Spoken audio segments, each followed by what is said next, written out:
Բարև ձեզ, Ստեփան Գրիգորյան YouTube-յան ալիքի մասնակիցներ, ողջունում եմ ձեզ բոլորիդ, այսօր,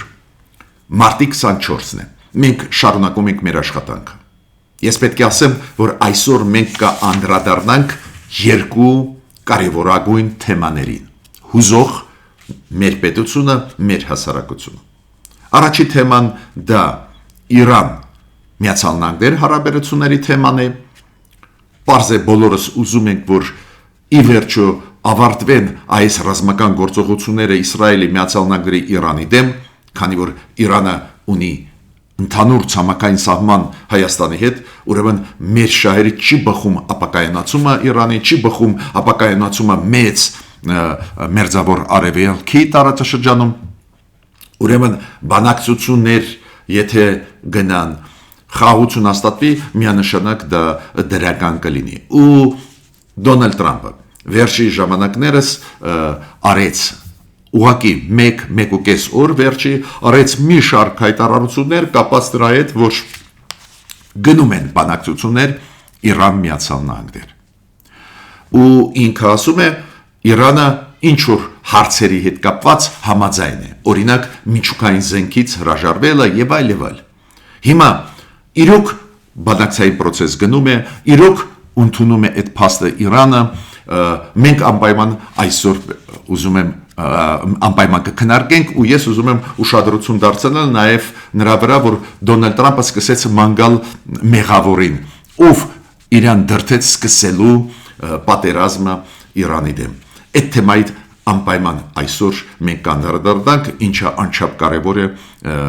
ամբողջ աշխարհի համար, որ այս պատերազմական գործողությունները Իրանի դեմ ավարտվեն։ Հիմա, եթե գնում են բանակցություններ, ինչի շուրջ են ու կարող են տալ թե ոչ արդյունք։ Ու երկրորդ թեման Ռուսաստանը շարունակում է հիբրիդային պատերազմ Հայաստանի դեմ։ Հաստատվում են այն փաստերը, որ հավաքագրում գնում է հայերի ավելի ճիշտ Հայաստանի Հանրապետության քաղաքացիներին Ռուսաստանում, այդ հավաքագրման process-ում մասնակցում են ոչ միայն հայ բիզնեսմենները Ռուսաստանից, նաև եկեղեցականները, դժբախտաբար այս ձևի ինֆորմացիան հաստատվում է, գալիս է, նաև ռազմաբազայի ռուսական գտնվող Գյումրիում գալիս են ինֆորմացիան, որ ստեղել ինչ որ process-ներ գնում են։ Ցավով պետք է ասեմ, որ Ռուսաստանը իրոք հիբրիդային պատերազմի մեթոդներ սկսեց կիրառել։ Միջ այդ էլ հիբրիդային պատերազմի տարեր մենք տեսել ենք, ապատեղեկատվություն, սուտ լուրեր, մանիպուլյացիա, բայց այն process-ը, որը հիմա վերջի 2-3 ամիսա գնում է,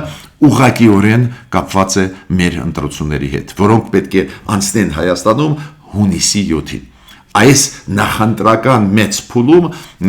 ակնհայտ ակտիվություն կա Ռուսաստանի կողմից ի օգուտ պրոռուսական ուժերի, ի օգուտ նրան, որ Հայաստանում իշխանափոխություն կատարվի ու միջամտում է Ռուսաստանը մեր ընտրական process-ի։ Այս վտանգավոր տենդենսների մասին անպայման պետք է խոսենք, որ մեր հասարակությունը զինված լինի այդ օբյեկտիվ ինֆորմացիան ու հասկանա ինչ վտանգներ են կանգնած մեր առջև։ Ուրեմն սկսում ենք մեր աշխատանքը, Դոնալդ Թրամփը ակտիվ նախագահ է, անընդհատ հայտարարություններով հանդես է գալիս, այդ ոճն է իր աշխատանքի, օրինակ Դոնալդ Թրամփը բարձրացրեց հարց. Ով է մեղավոր, որ պատերազմը սկսվեց Իրանի դեմ։ Ու ինքը ասում է առաջինը, ով ինձ առաջարկեց ռազմական գործողություն ծավալել, դա Պիտ Հեքսեթն է։ Միացյալ Նահանգների պատերազմի նախարար։ Դուք գիտեք, Պաշտպանության նախարարությունը հիմա անուն ունի պատերազմի նախարարություն։ Ու Պիտ Հեքսեթը առաջինը ինձ ասեց, Դոնալդ Թրամփը ասեց երեք, ինքը առաջինը ինձ ասեց, որ պետք է ուժով լուծել Իրանի հարցը։ Ես չեմ համարում, որ դա պատահական ասված է Դոնալդ Թրամփի կողմից, ի վերջո ինքն է նախագահն, ինքը վերջինը ընդունում է որոշումը Սահմանադրության համաձայն Միացյալ Նահանգների, ուրեմն ինքն է պատասխանատու, բայց ես չեմ համարում դա պատահական, քանի որ բարդ գնացին գործերը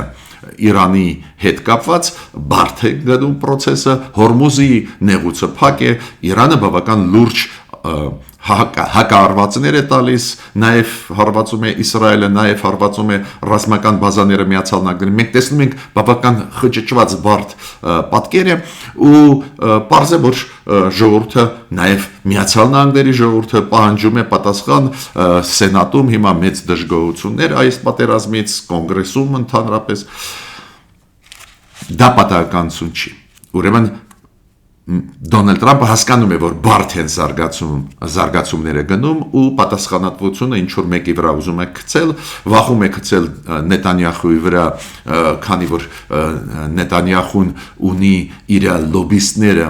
Միացյալ Նահանգներում, վախում է իր վրա գցում է պատերազմի նախարարի վրա։ Բայց միաժամանակ Դոնալդ Թրամփը ինչ որ հուսադրող դրական մեսիջներ է ուղարկում, ինքը ինչ է ասում, եթե Իրանը համաձայնվի մեզ հետ բանակցել, այս շաբաթվա 5 օրը մենք չենք ռմբակոծի ու այդ բանակցություններով ինչ որ ընդհանուրի կգանք։ Միանշանակ կարելի է միայն ողջունել այս ձևի հայտարարությունները, Դոնալդ Թրամփը ասում է, գիտեք ինչ է, եթե դուք բանակցությունների չգնանք, մենք կսկսենք ռմբակոծել ձեր էներգետիկայի ինֆրաստրուկտուրան։ Այդ սպառնալիքներ ինքը ներկայացնում է Իրանի առջև, բայց մյուս կողմից դրական է, որ ինքը ասում է, մենք չենք ռմբակոծի Իրանը 5 օր, տալիս ենք ժամանակ բանակցությունների համար։ Մյուս հայտարարությունները, ես խոսում եմ այն հայտարարությունների, որոնք արեց Դոնալդ Թրամփը բարիս բուն իմաստով վերջի 1.5 օրը, 2 օրը։ Մյուս հայտարարությունները կապված են բանակցությունների հետ, Դոնալդ Թրամփը ասեց բանակցությունները սկսվեցին, գնում են, մեր կողմից Ստիվ Ուիտկոֆն է եւ Ջարեդ Կուշները, դա գիտեք փեսեն է Դոնալդ Թրամփի, ու ինքը ասում է, որ Իրանը համաձայն է այս եւ բանակցությունները վարել եւ համաձայն է հրաժարվել միջուկային ծրագրերից։ Ուրեմն լավ են գնում բանակցությունները ու կարող է հաստատվի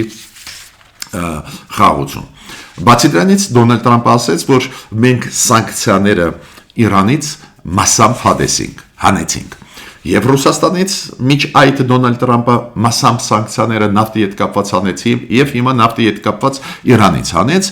պարզ է ինչու, որ միջազգային շուկաներ մտնի նավթը Իրանի եւ Ռուսաստանի, որ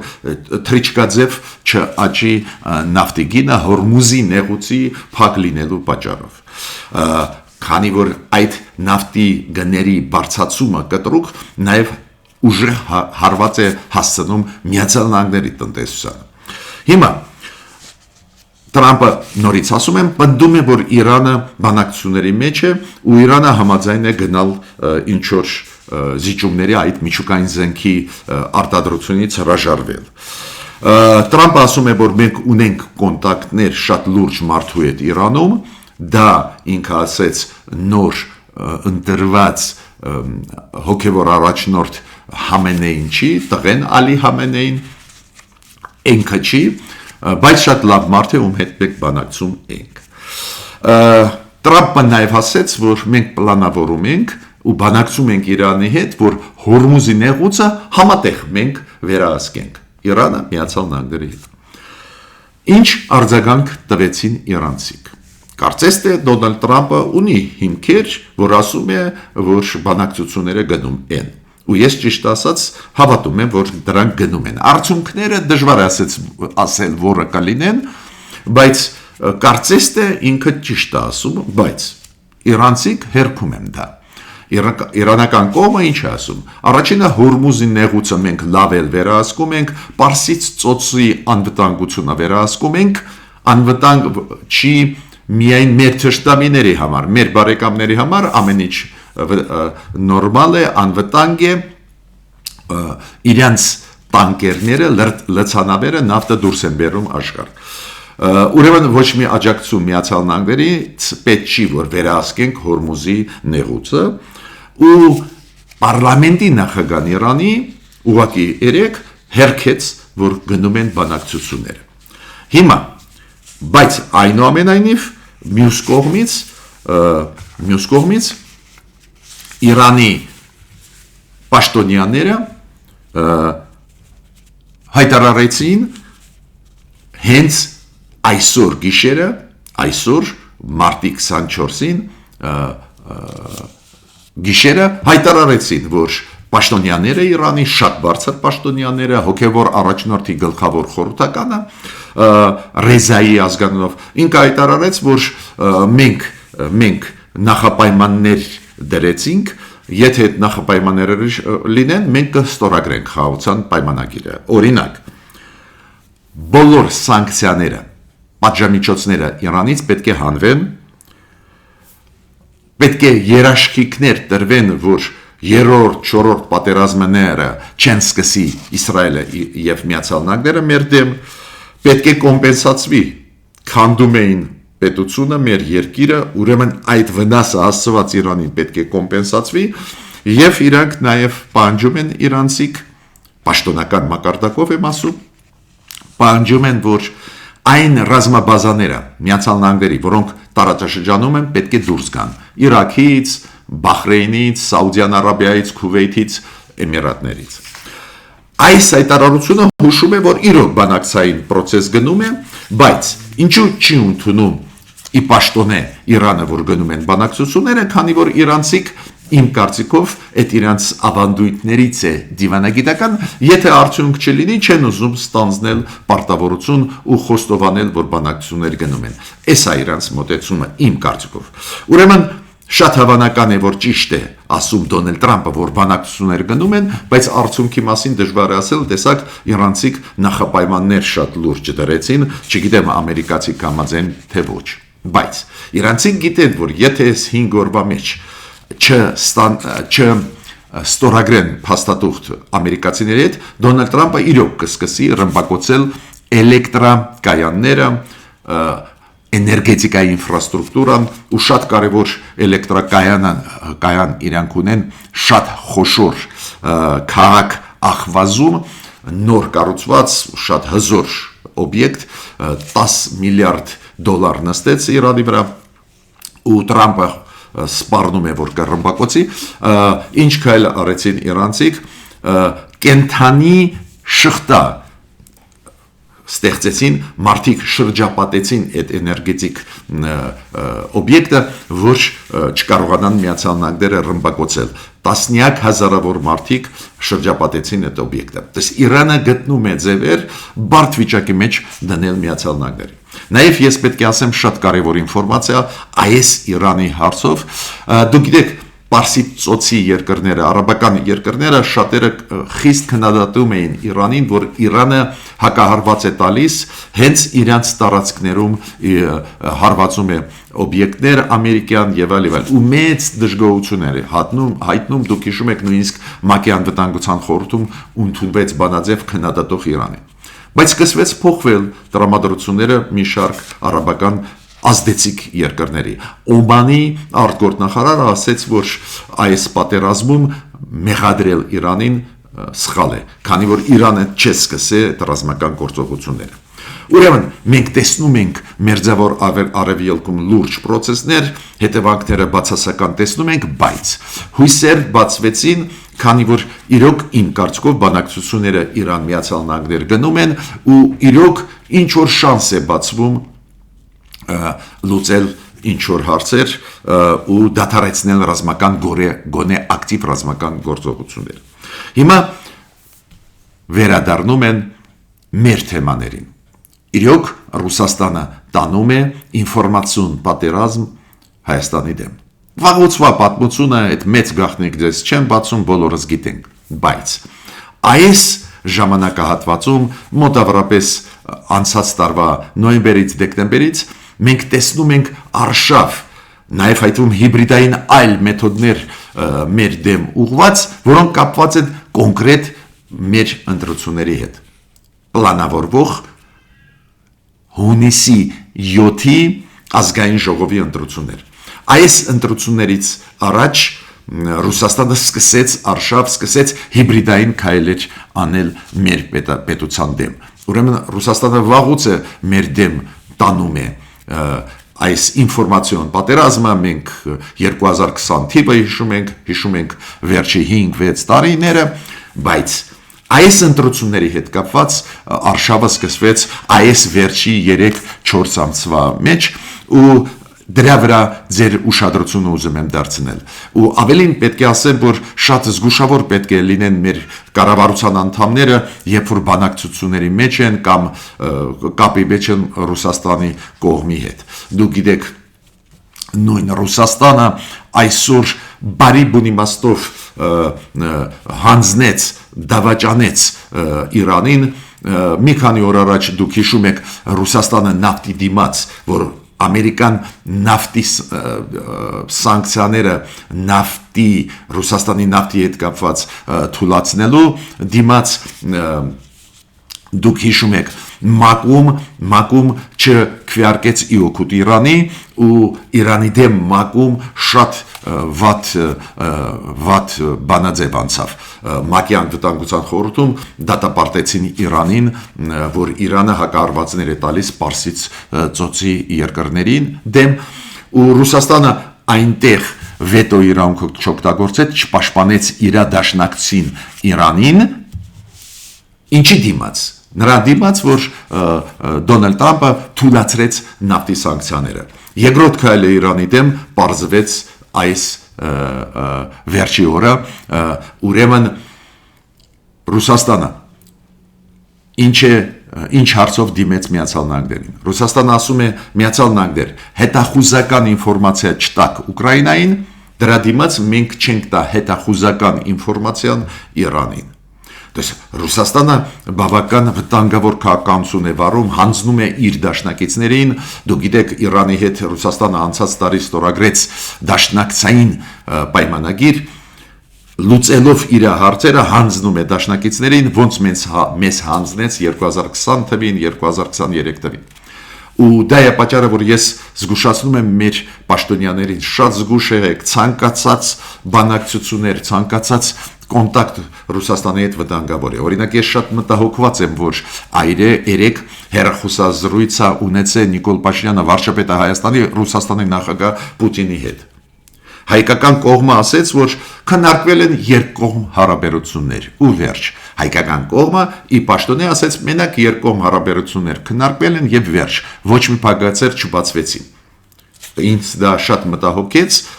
ռուսական կողմը Կրեմլը բացեց փակագծեր մի քիչ ու ասեց, որ քննարկվեցին երկկողմ հարաբերություններ, ապագա զարգացումներ, երկկողմ հարաբերություններ եւ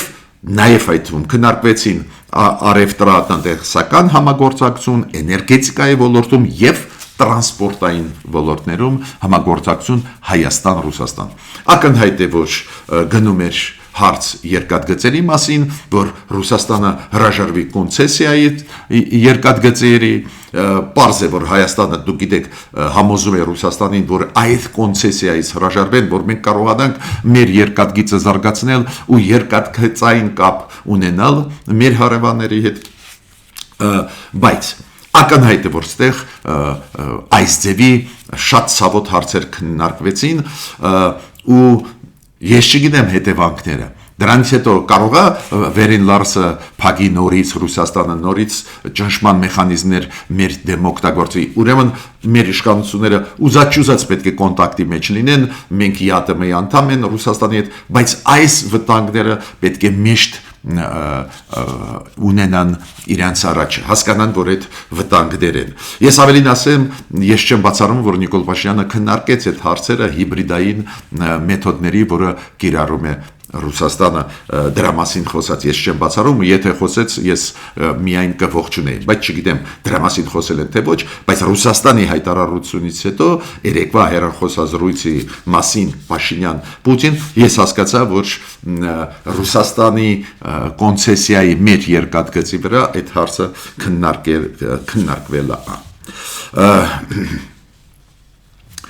քննարկվել է։ Ռուսաստանը շարունակում է ինֆորմացիոն պատերազմը մեր դեմ, դուք գիտեք, հիշում եք 2 օր առաջվա Մարիա Զախարովայի հայտարարությունը կապված այն հայտարարության հետ, որը Նիկոլ Փաշինյանը ասեց, որ մեր եկեղեցականները, ովքեր ԿԳԲ-ի հետ կապ ունեն, պայքարում են մեր անկախության դեմ, պայքարում են մեր դեմ եւ այլ, հիշում եք այդ մտքերով, այդ օլիգարխիան, նախկինները պայքարում են պետության դեմ եւ այլ դրան անդրադարձավ արձագանքեց Մարիա Զախարովան միջդեռ կոնկրետ իրան չեր ուղված այս ասածը կամ ընդհանրապես այնտեղ Ռուսաստանի բարել չկար, բայց արձագանքեց KGB դուք ում նկատի ունեք Իլհամ Ալիևին կամ Հեյդար Ալիևին, այսպես սաղ ալիքները խառնեց։ Նույնը Զատուլինը, Կոնստանտին Զատուլինը պատգամավորը Պետդումայի նորից հայտարարություն արեց ու նորից այս հայտարարության մեջ նորից նշեց, որ Հայաստանը անվստահելի պարտներ է, Հայաստանը դավաճանեց դաշինքը Ռուսաստան-Հայաստան, միջդեռ բոլորս գիտենք ուղիղ հակառակն է, Ռուսաստանը պատերազմի ժամանակ 2020 թվին մեզ դավաճանեց, չաջակցեց, հետո 2023 թվին նորից դավաճանեց, ինչ եմ ուզում ասել, անընդհատ այդ սուտ լուրերը սուտը տարածվում է, որ իբր մենք մեղավոր ենք, իբր մենք չենք կատարել մեր պարտավորությունները միջդեռ ամեն ինչ հետ հակառակն է։ Ու ստեղ ես պետք է ասեմ, որ վերջի ժամանակվա ինֆորմացիան էլ ավելի մտահոգիչ է։ Դուք գիտեք, մի բանը ինֆորմացիոն դաշտում պայքար, նույնիսկ սուտ լուրերին տարածում Ռուսաստանի դեմ փորձ ապակող որոշել մեր հասարակությունը, որ իբր մենք ենք մեղավոր 2020 թվի այն պատերազմի հետևանքների, իբր մենք չենք կատարել, ուղիղ հակառակը Ռուսաստանը չի կատարել, Ռուսաստանը Ադրբեջանին աջակցեց, ամեն ինչ հակառակն է, բայց մի բանը ինֆորմացիոն պատերազմ, մի բանը հիբրիդային այլ ձևի գործողություններ Հայաստանի դեմ, ես ստեղ հատուկ ուզում եմ նշել այն հավաքագրումը հայերի եւ հայ բիզնեսմենների Ռուսաստանում, որը հիմա գնում է, փաստերը հաստատվում են, տեսակ այս թեմայով ես շատ ձեզետ չեմ խոսացել, միջև փաստերը չհաստատվեցին, չշտվեց, իրոք հավաքագրում հայերի գնում է, ինչի համար, որ մեր Հայաստանի Հանրապետության քաղաքացիներին, ովքեր գտնվում են հիմա Ռուսաստանում, համոզել, ճնշել ու բերեն մեր ընտրությունների օրը հունիսի 7-ին մասնակցելու ընտրություններին ու քվեարկելու իօքուտ պրոռուսական ուժերի, ստեղ երկու ուժի մասին է խոսքը, պարզվում այդ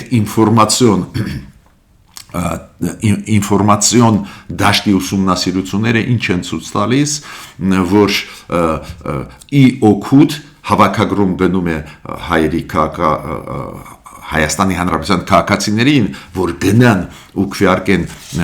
հունիսի 7-ին իօքուտ Սամվել Կարապետյանի եւ Մայր Հայաստան քաղաքական ուժի։ Նու գոնե ինֆորմացիոն դաշտի ուսումնասիրությունը